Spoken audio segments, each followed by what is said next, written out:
ডাকসু নির্বাচনের সময়কালে অনেকে আশঙ্কা করেছিলেন বিএনপি সরকার ক্ষমতায় এলে হয়তো এই ডাকসু বাতিল করে দিবে নতুন প্রশাসন।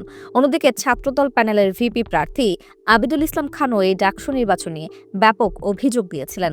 এমনকি সম্প্রতি ঢাবি ভিসি ডক্টর নিয়াজ আহমদ খান পদত্যাগের আগ্রহ প্রকাশ করলে আবিদুল ইসলাম খান বলেছেন, নীলক্ষেত সংক্রান্ত ব্যালট কারচুপির অভিযোগে ফেঁসে যাবে বিধায় আগেই ডেনমার্কের উদ্দেশ্যে সেফ এক্সিট নিচ্ছেন ঢাবি ভিসি নিয়াজ স্যারকে অনুরোধ করব, সৎ সাহস থাকলে আপনি থেকে যান।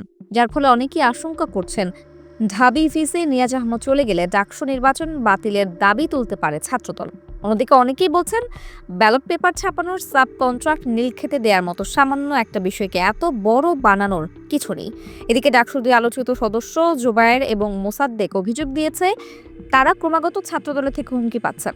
অন্যদিকে ছাত্রদল প্যানেলের জিএস প্রার্থী তানভীর বারী হামিম পরোক্ষভাবে মোসাদ্দেক এবং জুবায়েরকে বেয়াদব বলেছেন। আরেক ডাকসু সদস্য ফাতেমা তাসনিম জুমা দীর্ঘদিন ধরেই ব্যাপক বুলিং এবং স্লাট শেমিং এর শিকার হচ্ছেন, যার ফলে অনেকেই আশঙ্কা করছেন ছাত্রদল শিবিরকে তাড়িয়ে বিশ্ববিদ্যালয় দখল করে নিবে কিনা। তবে এরকম আশঙ্কা উড়িয়ে দিচ্ছে বেশিরভাগ শিক্ষার্থী, কারণ ডাকসু সদস্যরা একটা গ্রহণযোগ্য নির্বাচনে নির্বাচিত প্রতিনিধি, তাদেরকে অগণতান্ত্রিকভাবে কেউ সরাতে পারবে না।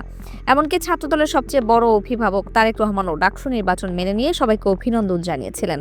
সার্বিকভাবে রাজনৈতিক বিশ্লেষকরা মনে করছেন ছাত্রদলের উচিত হবে শিবিরের সাথে বিবাদে না জড়িয়ে পরবর্তী ডাকসু নির্বাচনের প্রস্তুতি নেওয়া। এখন থেকেই তারা যদি শিক্ষার্থী বান্ধব কাজ করতে থাকে তাহলে আগামী ডাকসু নির্বাচনে হয়তো ছাত্রদলও ভালো ফলাফল করবে।